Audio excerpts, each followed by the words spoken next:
Imagine looking up at the night sky, gazing at the moon, our constant companion, that beacon of silver light in the inky blackness. For centuries, it was just, well, a distant, unreachable dream, wasn't it? An ethereal orb that captivated our imagination, fueled countless myths. Then, in this pivotal moment, humans embarked on a journey that brought them not just close to that dream, but right into its gravitational embrace. Orbiting it, gazing back at their own home, what did it truly take to achieve something so audacious? I mean, the sheer forces of will, the leaps of engineering, the incredible courage required. Welcome back to the Deep Dive. This is actually our seventh deep dive into the monumental Apollo program. It's been quite a journey. We started with that ambitious overview of its goals, then navigated the tragic but profoundly impactful lessons of Apollo 1. We've meticulously explored the crucial uncrewed test flights, Apollo 4, 5, and 6. They laid such critical groundwork, proving the colossal hardware. And in our last deep dive, we looked at Apollo 7, the first crewed mission that bravely proved the Apollo Command and Service Module, but in Earth orbit, setting the crucial stage for what was to come next. Okay, so let's unpack this. This deep dive is all about Apollo 8. And this mission, it didn't just push the boundaries, it utterly shattered them. It fundamentally changed our relationship with space and, well, our place within the cosmos in ways that are still kind of difficult to fully comprehend. Think about the psychological barrier. Venturing beyond Earth's familiar orbit, Apollo 8 just obliterated it. The engineering challenge of navigating deep space, performing these incredibly complex maneuvers millions of miles away, Apollo 8 conquered it. This wasn't merely a step, it was a defiant, exhilarating leap. Precisely. And this deep dive into Apollo 8, it's really designed to guide you through what made this mission so revolutionary, so absolutely critical. It truly wasn't just another step in some methodical progression. It was a giant leap that decisively set the stage for humanity's sustained presence on another celestial body. So our mission today is to understand the defining facts of Apollo 8, the extraordinary crew who risked everything, the groundbreaking technology that made the impossible possible, and its profound, far-reaching impact. Not just on the Apollo program, but really on the entire trajectory of human exploration. You'll gain, hopefully, a swift yet thorough understanding of this critical moment in space history, and you'll realize exactly why its echoes continue to resonate with us today, nearly 6 decades later. That's our mission, and yeah, it's a profound one. So to truly appreciate Apollo 8's audacious flight, maybe let's quickly remind ourselves of the immense forces, the national imperatives that were driving the entire Apollo program. It created this kind of pressure cooker environment, didn't it? The one from which missions like this emerged. Indeed. It's crucial to remember the overarching goals that fueled this entire endeavor. Goals that continue to accelerate the program towards its ultimate objective with, well, relentless urgency. First, it was about establishing the technology to meet other national interests in space. This wasn't just about reaching the moon as some isolated stunt. It was about building a robust space infrastructure and capability for a whole myriad of future applications. Advanced reconnaissance, communication satellites, eventually even deeper space exploration. Secondly, and perhaps the most immediately visible goal to the public, was achieving preeminence for the United States in space. This was a direct, intense response to the geopolitical competition of the Cold War era. Every space achievement was viewed as a proxy for national technological and ideological superiority. Right, the space race was absolutely central. Absolutely. And beyond that, there was a fundamental scientific drive to carry out a program of scientific exploration of the moon, to understand our closest celestial neighbor in ways previously impossible, unlocking secrets of the early solar system. And finally, it was about developing human capability to operate in the lunar environment, pushing the very limits of human endurance, ingenuity, and survival skills far, far from home. And these weren't just abstract aspirations, were they? They were national imperatives. You can almost feel the urgency in the timeline. A timeline that compressed decades of normal technological development into just a frantic few years. It wasn't just about reaching the moon, but doing it quickly, driving this unprecedented, accelerated timeline for every aspect of development and execution. Every mission, every test, every lesson learned became an indispensable rapid-fire step in this climb towards the lunar surface. The sheer pace itself was an engineering marvel, a testament to organizational will. That incredible pace, it really underscores the sheer determination and, yes, the underlying geopolitical pressure. And if we look back at the lessons learned, particularly from Apollo 1, that tragic fire on January 27, 1967, it's clear that even such a catastrophe couldn't derail this momentum. In fact, you could argue it galvanized it. The profound impact of the fire wasn't a setback in terms of the ultimate goal. It was more like a crucible that forged a stronger, safer program. This forced a complete reevaluation of everything, every component, every procedure.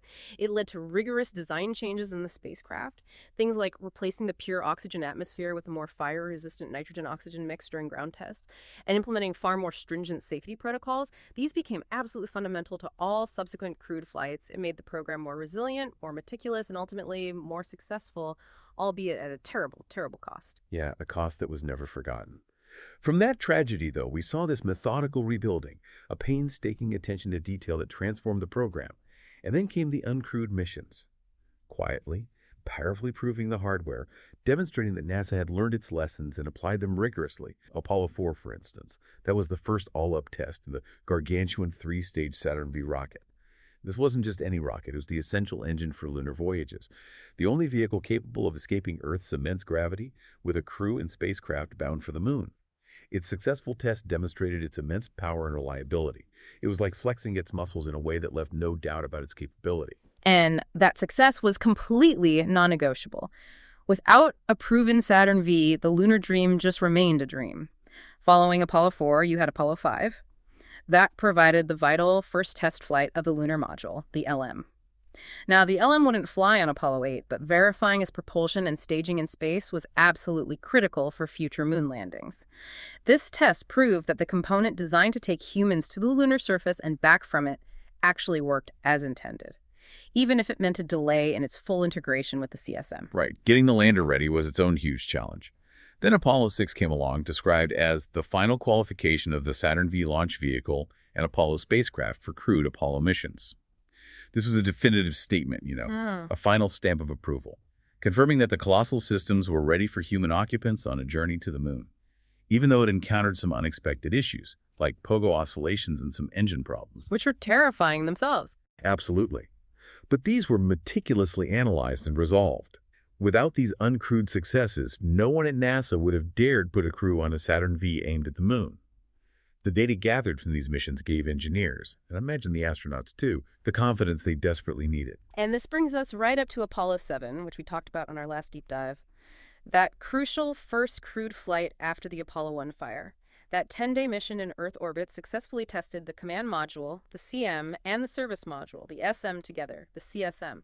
It demonstrated life support, propulsion, crew operations. It proved the spacecraft was finally ready for astronauts, a vital step in human rating the system. So this progression you see, it shows a methodical, albeit incredibly rapid, de-risking strategy. Each mission built confidence, systematically addressing potential failure points. But even with all that, Apollo 8 represented a profound leap of faith.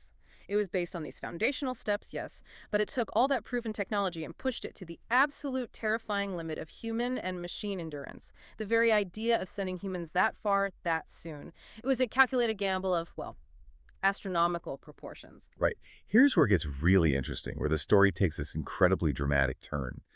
With all that groundwork meticulously laid, Apollo 8 took the stage. It was the first crewed mission to the vicinity of the moon. This simple statement, in its elegant brevity, encapsulates a monumental shift in human exploration, a moment where humanity quite literally broke free of its planetary chains. We were moving beyond Earth's gravitational sphere of influence for the very first time with astronauts aboard. What does vicinity of the moon truly signify? Well, it meant traversing the vast, dark distance of cislunar space, that immense empty volume between Earth and the moon, stretching roughly 240,000 miles. It meant performing crucial engine burns to enter lunar orbit, spending hours circling another world, and then critically executing another series of precise maneuvers to return safely to Earth. This wasn't just a longer trip or a higher orbit around Earth. It was a journey into a fundamentally different gravitational environment, where the moon's pull became dominant, and into a more hazardous radiation environment. As the spacecraft passed through the Van Allen belts and beyond Earth's protective magnetosphere, the stakes were just beyond astronomical. They felt existential. And to undertake such an unprecedented mission, you absolutely needed an extraordinary crew. Apollo 8 was commanded by Frank Borman, a man renowned for his stoic demeanor and exceptional piloting skills. James Lovell served as command module pilot, a master of navigation and systems, and William Anders as lunar module pilot. Now, there was no LM on this mission, but he was crucial for photography and scientific observation. These three courageous astronauts were at the absolute pinnacle of their profession. They combined rigorous test pilot skills, honed over years of challenging flights in some of the most advanced aircraft, with extensive engineering knowledge. This allowed them to understand and troubleshoot complex space systems under extreme pressure. Their training was relentless, simulating every conceivable emergency. Their selection for such a high-stakes, pioneering mission speaks volumes about their individual capabilities, their unwavering teamwork, and the immense, almost sacred trust placed in them by NASA. They weren't just pilots, they were explorers, engineers, scientists, all rolled into one, carrying the hopes of a nation on their shoulders. And the timing of this mission is, frankly, just astounding, almost mind-boggling when you think about it. Apollo 8 launched in December 1968. Think about that for a moment. This is just 11 months after the Apollo 1 tragedy, which had completely overhauled safety protocols and set back the crewed program by nearly 2 years. And it was a mere 2 months after Apollo 7's successful but still Earth orbital flight. This rapid turnaround highlights the intense, almost frantic pressure and unwavering commitment of the Apollo program. It demonstrates NASA's incredible ability to recover, to learn from adversity with breathtaking speed, and to accelerate its objectives dramatically. It truly showcased an incredible institutional agility, a willingness to take calculated, albeit immense, risks to achieve that national goal of preeminence in space. Before the Soviets potentially beat them to it, they didn't just rebuild after Apollo 1, they absolutely sprinted forward, making up lost time with unparalleled determination. The audacity of that decision to send a crew to the moon just 2 months after the first crewed CSM test. It's almost unthinkable in today's, let's say, more risk-averse environment. But it was a calculated gamble, fueled by intelligence indicating that the Soviet Union might be considering similar lunar flyby or orbital missions, and the imperative to maintain leadership in the space race. The mission's defining characteristic wasn't just reaching the moon's proximity, but orbiting it. This was an entirely new domain for human spaceflight, a true voyage of discovery into the unknown. Contrast this with all prior human spaceflight, which remained tethered to Earth orbit, always within sight or, immediate reach of our home planet. Apollo 8 broke that bond. It required utterly precise celestial navigation across millions of miles, complex orbital mechanics to capture and then escape lunar gravity, and sustained operations in deep space, far from the comforting presence of Earth, where communication delays and potential isolation became very real challenges. And the margin for error was just razor thin, wasn't it? Absolutely, non-existent practically. The act of entering and exiting lunar orbit involved critical engine burns executed at precise times, often on the far side of the moon, completely out of radio contact with Earth. The LOI, the lunar orbit insertion burn, for instance. Imagine, if you will, the challenge. You're behind the moon. No communication. Your lives literally depend on a single engine firing flawlessly for a specific number of seconds, slowing you down just enough to be captured by lunar gravity. A firing just a fraction of a second too long could have sent them spiraling into the moon. A fraction too short, and they would have slingshotted past it, lost forever in the vastness of deep space. The success of these maneuvers demonstrated an extraordinary level of command and control, pushing the limits of both spacecraft autonomy and ground-based support. Truly a testament to the engineering and human skill involved. It was a ballet of physics and courage on an unprecedented scale. All these monumental achievements, these dramatic maneuvers, and just the sheer audacity of the mission itself relied on engineering marvels that were pushed to their absolute limits. Let's talk about the unsung hero, the true lunar workhorse, the Saturn V rocket. As a lunar flight, Apollo 8 was, of course, launched by this mighty Saturn V, explicitly described as the booster for lunar flights. Its very existence was a statement. The Saturn V was, without exaggeration, a technological marvel, an engineering colossus unlike anything built before or, frankly, since. Standing over 360 feet tall, taller than a 30-story skyscraper. Taller than the Statue of Liberty and its pedestal combined, it was the most powerful rocket ever successfully launched. Its fundamental purpose was singular: generate the immense thrust required to overcome Earth's powerful gravitational pull, and then impart the necessary velocity to its payload to not just reach Earth orbit, but to escape Earth's gravity well entirely and travel those 240,000 miles to the moon. To put that power into perspective, its 5 first-stage F1 engines produced over 7.5 million pounds of thrust at liftoff. Enough power to lift 3 modern aircraft carriers. It's just staggering. Its successful performance with a crew aboard for the first time on this mission was the ultimate affirmation of its robust design and the meticulous, exhaustive testing conducted during uncrewed flights like Apollo 4 and 6. Without the Saturn V, such an ambitious mission as Apollo 8, and indeed the entire lunar landing program, would have been utterly impossible. It was the linchpin, the undeniable muscle behind the dream. And riding atop that colossal rocket was the Apollo spacecraft itself, that tiny, almost fragile-looking, yet incredibly robust life support system and command center for the astronauts. It was conceptualized as a three-part system: the command module, CM, the service module, SM, and the lunar module, LM. Now, for Apollo 8, the critical components were the command module, that was the crew's quarters and flight control section, essentially their pressurized home and cockpit, and the service module, which contained the powerful propulsion system, electrical power generation, and all the essential spacecraft support systems: oxygen, water, fuel. Together, these formed the command and service module, or CSM. The lunar module, though already developed and tested on missions like Apollo 5, wasn't carried on Apollo 8, because this, of course, wasn't a landing mission. Its absence actually made the spacecraft lighter, allowing for that faster trajectory toward the moon. Right. The CSM had to be an entirely self-contained ecosystem, a tiny, pressurized world capable of supporting the three-person crew for days in the vacuum and radiation of deep space. This involved an array of highly advanced systems: robust life support to recycle air and water, sophisticated power generation through fuel cells to run all onboard systems, precise thermal control to maintain habitable temperatures within that narrow band required for human comfort and equipment operation, and, most crucially, a highly reliable service propulsion system, the SPS engine. This engine was robust enough for not just one, but three utterly critical burns: the translunar injection burn to send them screaming towards the moon, the lunar orbit insertion burn to put them into orbit, and the trans-Earth injection burn to send them home. The flawless operation of the CSM throughout Apollo 8 proved its absolute readiness for the full lunar landing sequence that would eventually follow. It demonstrated that every system could withstand the rigors of deep space and deliver on command. It's incredible to think about, isn't it? Imagine your entire world, your survival, being contained within this relatively small vehicle.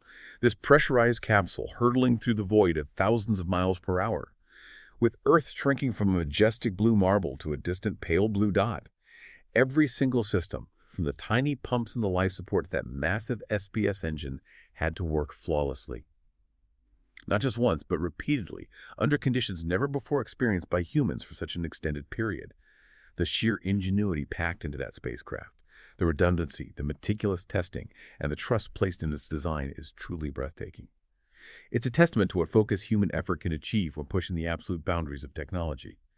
Now, perhaps one of the most enduring legacies of Apollo 8 comes from an unexpected yet profoundly impactful aspect of the mission: a view from lunar orbit. The National Archives features an exhibit called Crew of Apollo 8, a view from lunar orbit 1968 eyewitness exhibit. While our sources don't detail the specific content of this exhibit, its very title evokes one of the most iconic and profoundly impactful aspects of the Apollo 8 mission: seeing Earth from an entirely new perspective, one that literally changed how we view our home planet. Precisely. Although not explicitly detailed in our source materials here, this mission became justly famous for providing humanity with its first clear color images of Earth. Earth as a fragile, vibrant sphere suspended against the stark, black canvas of space. This particular image, which quickly became known worldwide as Earthrise, captured by William Anders on December 24, 1968, Christmas Eve, it was more than just a photograph. It was a revelation. It showed our planet as a solitary, magnificent, and precious oasis of life in a vast, cold, empty cosmos. This image, snapped as the crew rounded the far side of the moon, fundamentally altered human consciousness. It fostered a new perspective on our planet's unity and fragility. It's hard to overstate the impact of that single image, really. For the first time, our planet was seen not as this endless expanse, divided by borders and conflicts, but as a finite, precious home. A delicate blue marble wrapped in a thin veil of atmosphere, suspended in the cold void. This perspective shift was immense. Many historians and environmentalists point to Earthrise as a significant catalyst for the modern environmental movement. It undoubtedly contributed profoundly to the Apollo program's broader goal of inspiring the world through discovery, showing what humanity could achieve when united toward a common, monumental objective. It fostered a sense of global unity and environmental awareness that still resonates today, reminding us of our shared responsibility for this one beautiful world. It was such a powerful counter-narrative to the divisions of the Cold War. And the exhibit's focus on an eyewitness account. That implies the deeply personal and transformative nature of this experience for the astronauts themselves. Imagine being Frank Borman, James Lovell, or William Anders. rounding the far side of the moon, having just seen the desolate gray lunar landscape, and then suddenly seeing your home world emerge, glowing and vibrant, a tiny haven of life. It must have been an almost spiritual experience. Anders himself famously remarked later, "We came all this way to explore the moon, and the most important thing is that we discovered the Earth." It's a testament to the power of human exploration, not just to achieve scientific and technological feats, but also to profoundly reshape our collective understanding of our place in the universe, our responsibilities, our interconnectedness. It's a psychological and philosophical impact that extends far beyond the mission's technical achievements. Truly a gift back to humanity. While we're discussing these grand narratives and the iconic, almost spiritual moments like Earthrise, it's really important to remember that behind every giant leap, there's an immense amount of meticulous detail, rigorous planning, precise data. For you, our curious learner, it's important to know that missions like Apollo 8 are meticulously documented, down to the tiniest parameter. The source, Apollo by the Numbers. A statistical reference by Richard Orloff stands out as a comprehensive reference for facts about Project Apollo. This isn't just about stories, it's about the objective reality. And this reference is unique because, as the author Richard Orloff explains, he began his research back in 1988 precisely because he found something interesting. Despite the number of excellent books that focused on the drama of events, there were really none that truly focused on the drama of the numbers. This distinction is absolutely key for anyone who seeks granular detail and the objective realities of spaceflight. It's about the precise, quantifiable execution that underpinned the awe-inspiring story. It's where you find the unyielding laws of physics and engineering brought to bear on the most ambitious human endeavor ever undertaken. The numbers tell their own gripping story, don't they? If we were to really get into the weeds with a reference like Orloff's for Apollo 8, what kind of detailed information would we find? And maybe more importantly, how would those numbers reveal the drama you mentioned, even if we don't have all those specifics right here in front of us? Well, such a reference would contain a full narrative for Apollo 8, meticulously describing its events from start to finish, from pre-launch preparations right through to splashdown and recovery. Crucially, it would include a series of data tables and a comprehensive timeline of events from just before liftoff to just after crew and spacecraft recovery. But to truly understand the drama of the numbers, imagine finding a table detailing the exact duration of the translunar injection burn, let's say, hypothetically, 318.2 seconds.